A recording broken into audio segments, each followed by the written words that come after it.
The Getaway for the PlayStation 2 was an ambitious attempt to blend open-world gameplay with the gritty, cinematic storytelling of British gangster films. Developed by Team Soho and released in 2002, the game aimed to deliver an immersive experience unlike any other at the time. While it succeeded in some areas, particularly in its depiction of London and its commitment to realism, it also suffered from several frustrating design choices that divided players and critics alike. One of the Getaway's most striking features was its recreation of central London. The developers meticulously mapped over 40 square kilometers of the city, including famous landmarks such as Trafalgar Square and Soho. This level of detail was groundbreaking for the time and provided a truly authentic setting.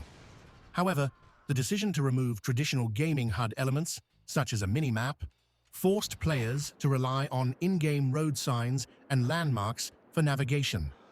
While this added to the realism, it often made driving a frustrating experience, particularly for those unfamiliar with London's layout. The game's story was another standout element, heavily inspired by British crime films. The narrative followed two protagonists, Mark Hammond, an ex-criminal seeking to rescue his kidnapped son, and Frank Carter, a relentless detective pursuing London's criminal underworld. The intertwining stories created a compelling narrative filled with twists and betrayals. However, the game's cutscenes, while cinematic, often overshadowed the gameplay, making it feel more like an interactive movie than a fully realized action experience. Combat in The Getaway was another area where realism sometimes worked against enjoyment.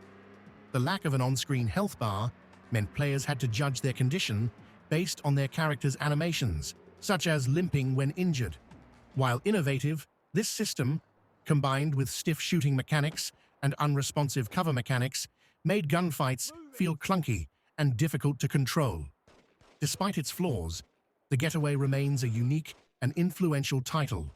Its dedication to realism, immersive world-building, and film-like presentation set it apart from other open-world games of its time.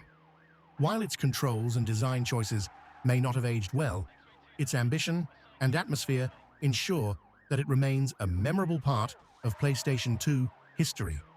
Fans of crime dramas and British gangster films may still find something to appreciate, but newcomers should be prepared for a challenging and sometimes frustrating experience.